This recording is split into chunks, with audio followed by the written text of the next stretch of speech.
Agar mendapat update novel dari kami, tolong di-subscribe. Bab 3281. 10 menit kemudian, Robin sudah memilih siapa yang akan berpartisipasi dalam pemogokan bundaran ini. Kali ini, dia memutuskan untuk memimpin 1000 elit dari front untuk mengepung benteng Hamid yang miring dari lembah di sisi kiri. Dia meninggalkan setengah jam waktu persiapan untuk 1,000 elit ini, menyuruh mereka untuk membawa semua senjata dan peralatan mereka selama waktu ini, dan berusaha untuk mengambil semua markas Hamid sekaligus. Pada saat yang sama, Suhang, Cina. Di luar villa keluarga Su, 8 Rolls-Royce anti-peluru panjang hitam, perlahan datang dan diparkir rapi di depan villa. Dari mobil pertama di barisan depan turun seorang pemuda berusia 20-an, kokoh, dengan potongan rambut sejengkal. Orang ini membuka pintu, turun dari mobil, postur berjalan sangat lurus dan tangguh. Tampilan telah mengalami pelatihan profesional yang intensif. Pria ini datang ke gerbang kediaman keluarga Su dan berkata kepada penjaga di luar gerbang dengan wajah dingin, "Tolong beritahu Tuan Su bahwa Panglima tertinggi kita ingin bertemu dengannya." Ketika penjaga keluarga Su melihat begitu banyak mobil mewah datang, mereka langsung waspada. Pihak lain tidak berbicara dengan sangat sopan, jadi mereka mungkin mencari masalah, jadi dia buru-buru berkata, "Bolehkah saya juga bertanya siapa nama tuanmu? Saya juga bisa memberitahu dia." Pria itu berkata dengan dingin, "Kamu tidak layak untuk mengetahui nama tuan kita, beritahu tuanmu untuk memikirkan identitas tuan kita. Dan setelah Panglima tertinggi kita bertemu dengannya, dia secara alami akan memberitahunya." Penjaga itu sangat tidak senang dengan sikapnya, tetapi melihat bahwa pihak lain tidak sedikit, dia tidak berani memprovokasi, jadi dia hanya bisa berbicara, "Kalau begitu tunggu sebentar, saya akan pergi untuk memberitahu." Setelah mengatakan itu, dia berbalik dan segera melaporkan situasinya kepada Anson, kepala pelayan keluarga Su. Anson paling tahu tentang dinamika harian Tuan Su, termasuk apakah dia akan pergi keluar atau tidak, atau apakah ada tamu penting yang mengunjunginya hari ini, dia tahu semua ini. Anson tahu betul bahwa hari ini Tuan Su tidak punya rencana untuk pergi keluar, juga tidak punya rencana untuk bertemu tamu di rumah, jadi fakta bahwa 8 Rolls-Royce datang sekaligus dan meminta untuk bertemu dengannya benar-benar sesuatu yang aneh. Jadi dia buru-buru memberitahu pelayan dan pengawal keluarga untuk bersiap, dan pada saat yang sama buru-buru mengundang ahli terkuat keluarga Su, Mobi, untuk menemaninya menemui pemilik 8 Rolls-Royce di luar. Setelah mendengarnya, Mobi juga sangat mementingkannya dan segera datang ke pintu bersama Anson. Saat ini di luar gerbang, 8 Rolls-Royce yang terparkir rapi berjajar tidak dimatikan, selain orang yang turun untuk berunding, orang lain di dalam mobil juga tidak turun, masing-masing mobil ditempel dengan tingkat transmisi cahaya yang sangat rendah dari film privasi. Yang lebih konyol lagi adalah mobil-mobil ini tidak memiliki plat nomor, hanya pada posisi plat, menggantung plat logam emas, dan plat logam ini sebenarnya diukir dengan naga. Anson juga bingung dan tidak dapat memahami dari mana orang-orang ini berasal, jadi dia bertanya kepada Mobi dengan suara rendah, "Mobi, apakah kamu melihat pelat naga tergantung di depan mobil mereka? Apakah itu emas?" Mobi merenung, melihat warnanya, itu pasti emas murni. Anson berbisik, "Cuk, tidak ada plat nomor di jalan, tergantung plat naga emas murni." Orang-orang ini sangat sombong. Tidak tahu dari mana mereka berasal. Mobi dengan serius berkata, "Apa asalnya? Naik untuk menjelajah, kita akan tahu." Setelah mengatakan itu, dia melangkah ke depan dan bertanya, "Siapa yang ingin melihat tuanku?" Pria muda yang turun dari Rolls-Royce sebelumnya berkata dengan suara dingin, "Tuan kita yang ingin bertemu Tuan Su." Setelah mengatakan itu, dia memarahi dengan sedikit ketidakpuasan, "Waktu Panglima tertinggi kami sangat berharga, kami baru saja menunggu selama 2 menit, jika Anda tidak mengundang guru kami dalam waktu 3 menit, jangan salahkan kami karena tidak memberikan Su kesempatan keluarga." Bab 3282. Anson kesal, mengutuk dalam hatinya, "Cuk, omong kosong macam apa Panglima tertinggi muncul entah dari mana, mengendarai 8 Rolls-Royce? Keluarga Su kita masih keluarga nomor 1 di seluruh negeri, Panglima tertinggimu lebih kuat, bisakah dia lebih kuat dari tuan kita?"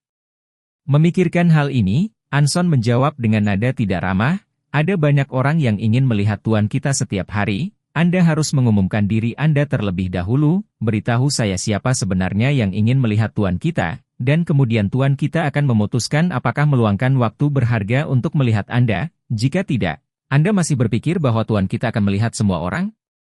Menyatakan dirimu?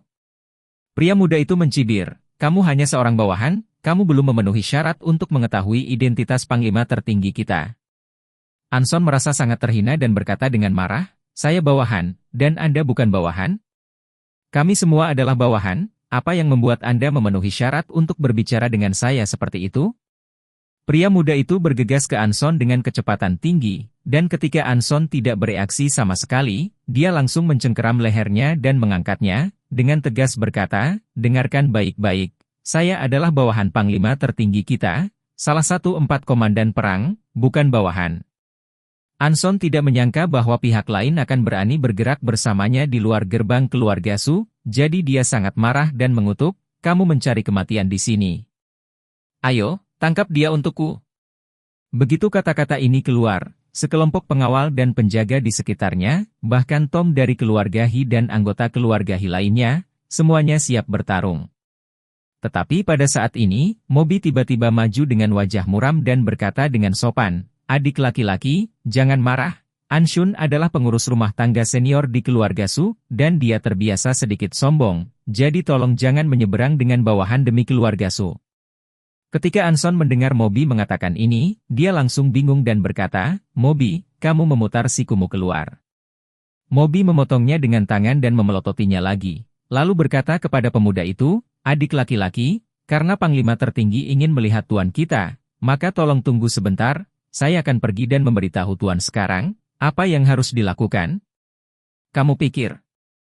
Pria muda itu mendengar ini sebelum dia melepaskan Anson dan berkata dengan suara dingin, lebih baik cepat, kamu hanya punya 2 menit lagi. Moby buru-buru menganggukkan kepalanya dan berkata, oke. Aku akan melakukannya secepat mungkin. Setelah mengatakan itu, dia segera berkata kepada Anson yang memiliki wajah marah, Anson, ikut denganku untuk melihat tuannya. Anson tentu saja sangat kesal ketika dia dihina di depan bawahan keluarga Su. Dia masih ingin berdebat dengan pemuda itu, tetapi ketika dia mendengar Moby berkata begitu, dia tidak berani untuk tidak patuh, jadi dia hanya bisa mengikutinya ke halaman dengan kebencian. Begitu dia memasuki halaman, Anson berkata dengan suara tertekan, Moby, saya tidak bermaksud menyinggung Anda, tetapi Anda benar-benar terlalu tidak tahu berterima kasih. Anda hanya tidak membantu saya dalam situasi itu, mengapa Anda menghentikan saya? Dan kamu bahkan berbicara dengan anak laki-laki brengsek itu tidak sopan, kan? Moby merendahkan suaranya dan berkata, aku tidak menghentikanmu, aku menyelamatkanmu. Apakah Anda tahu bahwa barusan, anak itu jauh di atas saya dalam kekuatan? Apa? Wajah Anson pucat ketakutan, dan dia berkata, ini. Bagaimana mungkin ini Moby? Hanya anak kecil berwajah lumpuh itu, kekuatannya bisa melebihimu. Jika kamu melihat seluruh negeri, tidak banyak orang yang bisa dibandingkan denganmu, kecuali lelaki tua dari keluarga yang baru saja menerobos, siapa yang bisa lebih kuat darimu? Anson secara naluriah tidak yakin dengan kata-kata Moby. Pihak lain bahkan tidak tahu dari mana dia berasal, hanya seorang junior acak yang datang dengan sebuah pesan, dan kekuatannya akan berada di atas Moby? Lelucon internasional macam apa itu?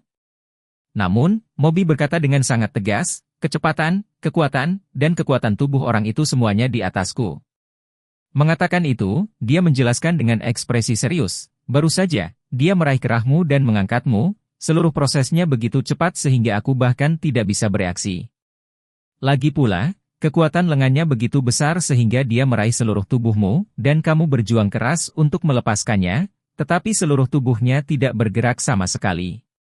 Kamu ingat, untuk bisa meraihmu tidak kuat, pegang kamu, sehingga kamu tidak bisa melepaskannya tidak kuat, tetapi untuk bisa berdiri dan tidak bergerak tidak peduli bagaimana kamu melepaskannya, bahkan perpindahan 1 mm pun tidak, ini sangat kuat. Bahkan tingkat ahli Tom di sini, apalagi biarkan dia mengambil orang dewasa, bahkan jika dia mengambil anjing dewasa, dia tidak bisa diam dalam perjuangan keras anjing untuk membebaskan diri. Aku juga tidak bisa. Jadi, ketampilan pemuda itu tidak terduga dan sangat bagus. Bab 3283. Kata-kata Moby membuat hati Anson mendadak tegang. Dia tidak bisa memikirkan bagaimana mendapatkan kembali reputasinya, tetapi buru-buru bertanya, Moby, jika kekuatan orang ini benar-benar di atasmu, jika mereka memiliki niat jahat, lalu apa yang harus kita lakukan? Dia berkata dengan tenang, jika pihak lain benar-benar memiliki niat buruk, maka mereka mungkin sudah melakukannya. Anda harus tahu bahwa mereka datang dengan total 8 mobil. Satu-satunya yang turun, memiliki kekuatan di atas saya. Mereka yang tidak turun, mungkin kekuatannya bahkan lebih kuat darinya. Dalam hal ini, kita tidak bisa mengalahkan orang lain. Leher Anson menyusut ketakutan dan dia buru-buru bertanya, jadi sekarang saatnya untuk pergi dan membiarkan Tuan membuat keputusan? Moby berkata, saya merasa bahwa pihak lain seharusnya tidak memiliki niat jahat.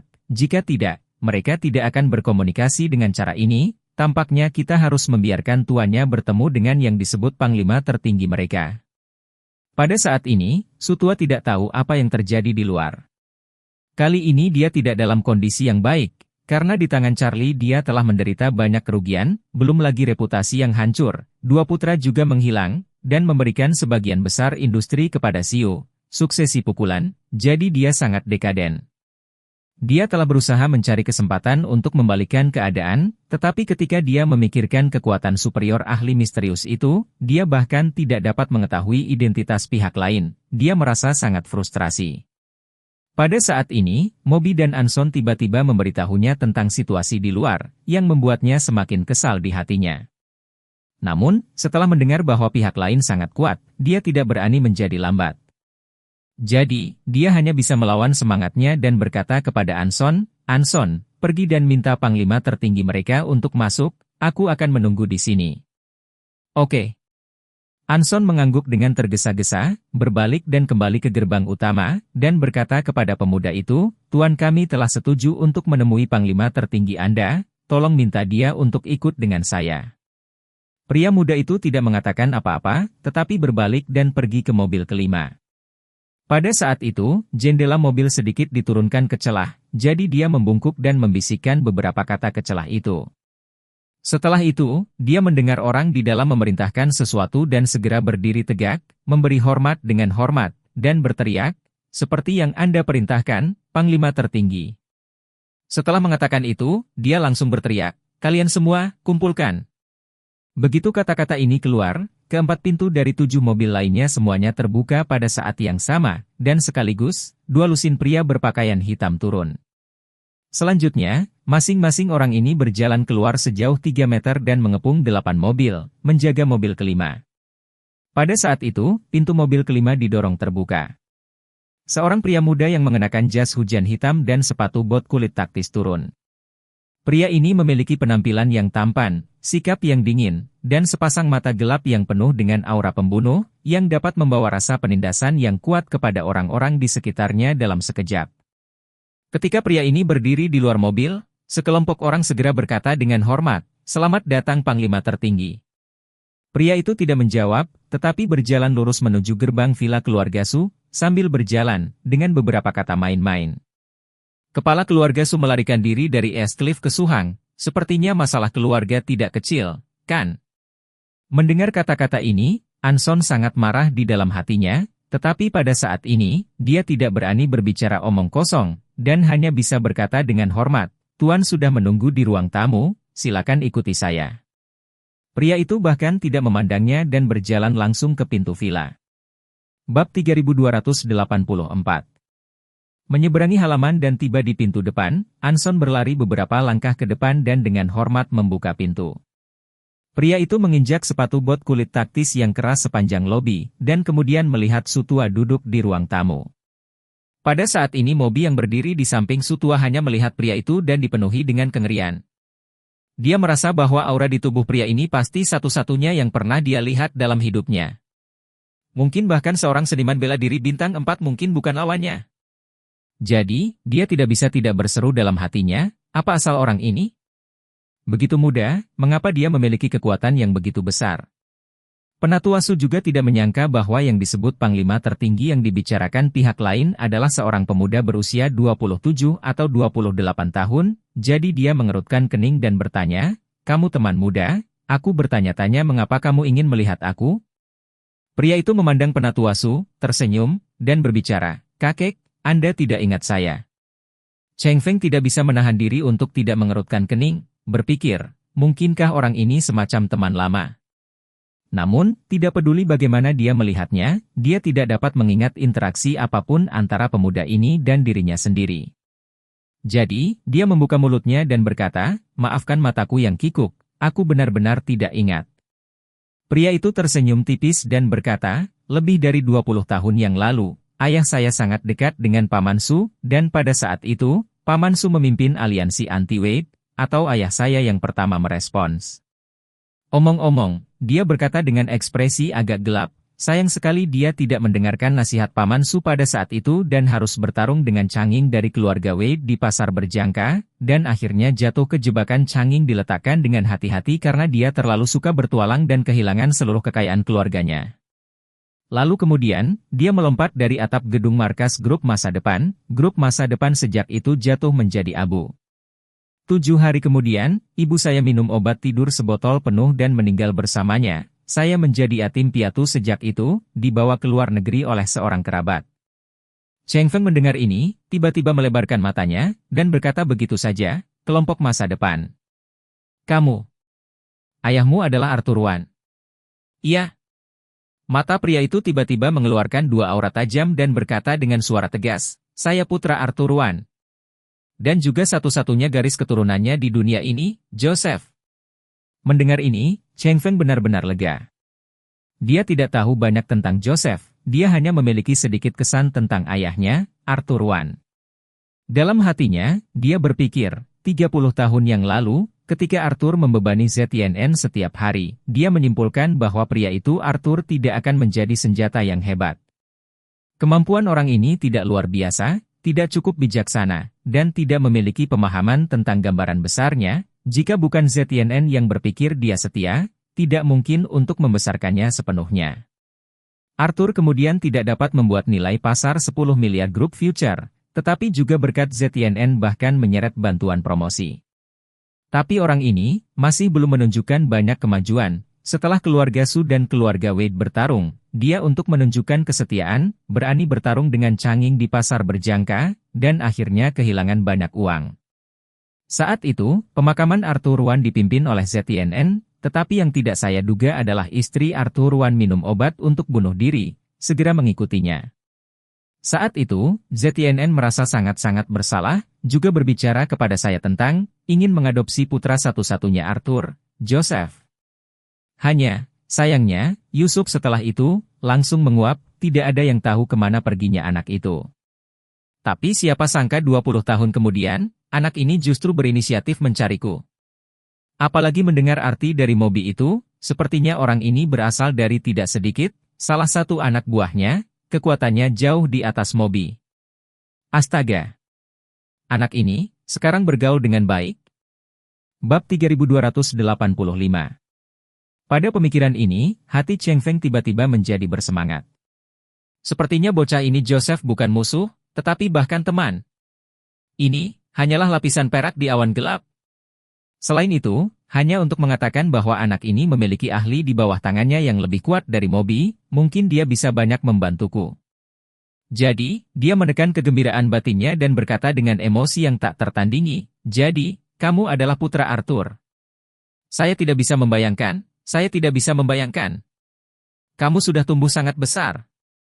Berbicara tentang ini, ekspresinya tiba-tiba menjadi gelap, dan menghela nafas. "Aku masih ingat ketika ibumu mengalami kecelakaan, Paman Sumu bertekad untuk mengadopsimu.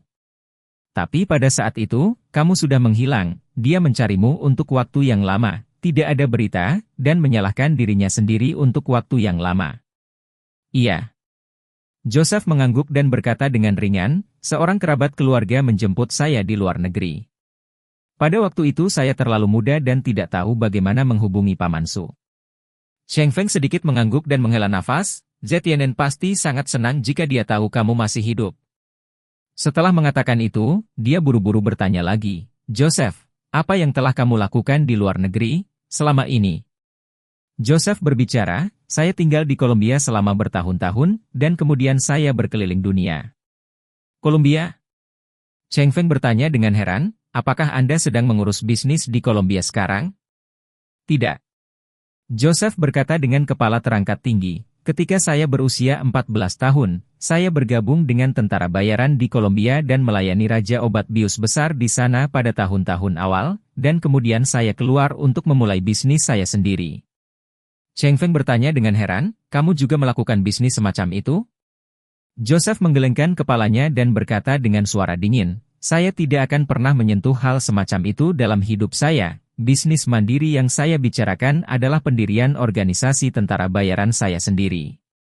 Mengatakan itu, dia melihat dengan penuh kebanggaan dan berkata, 8 tahun yang lalu, saya mendirikan organisasi tentara bayaran saya sendiri, dengan nama Cataclysmic Front, sebagai cara untuk mengingat orang tua saya, tetapi juga untuk terus mengingatkan saya bahwa saya harus membalas dendam. Untuk orang tua saya. Ketika kata-kata ini keluar, Moby langsung tercengang.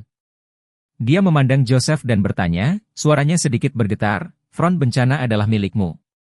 Betul sekali. Joseph dengan dingin berkata, front bencana adalah ciptaan saya, 8 tahun, pasukan elit saya di bawah komando saya telah mencapai puluhan ribu. Dan itu juga diperingkatkan sebagai salah satu dari 5 organisasi tentara bayaran teratas di dunia. Setelah mengatakan itu, dia berkata dengan suara keras dengan kegembiraan, selama bertahun-tahun, saya tidak pernah kembali ke Tiongkok, dan saya kembali kali ini untuk membalas dendam atas orang tua saya yang telah meninggal dan mencari keadilan bagi mereka. Cheng Feng tidak tahu tentang Front Cataclysmic. Karena meskipun orang kaya dan berkuasa di Cina sangat kaya, tetapi mereka tidak akan ada hubungannya dengan organisasi tentara bayaran. Semua organisasi tentara bayaran berada di wilayah yang selalu berperang, dan banyak dari mereka berada di dunia ketiga. Jadi mereka benar-benar berbeda dari orang kaya seperti Cheng Feng, jadi dia tidak tahu seberapa kuat front bencana.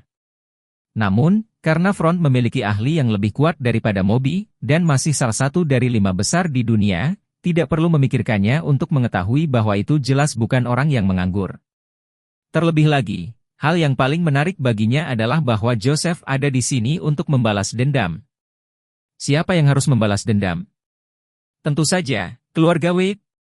Dan dia telah menjadi pemimpin dari 5 organisasi tentara bayaran teratas dunia, bahwa Chang Ying Wade meninggal, dia mungkin tidak mengetahuinya. Dia tahu bahwa Chang Ying sudah mati, tetapi dia masih ingin membalas dendam di negara ini, melihat makna ini, dia bermaksud membuat keluarga Wade membayar. Karena itu untuk melibatkan keluarga Wade, lalu apakah ini tidak sama dengan memberinya bantuan yang menyamar? Jadi, Cheng Feng berkata dengan terkejut saat ini, bagus. Ini benar-benar hebat. Arthur rohnya di surga, tahu bahwa Anda kembali untuk membalaskan dendamnya, pasti tersenyum di 9 mata air. Dia pasti tersenyum di 9 penjuru bumi. Mata Joseph sedikit merah, dia menahan air matanya, memandang Cheng Feng, dan bertanya, kakek, di mana pamansu saya saat ini? Selama bertahun-tahun, saya ingin meminta maaf kepadanya secara pribadi, dia sangat baik kepada keluarga kami. Tetapi ketika saya pergi, saya tidak menyapanya, dan saya tidak mengambil inisiatif untuk menghubunginya selama bertahun-tahun, saya benar-benar malu. Harus meminta maaf kepadanya secara langsung.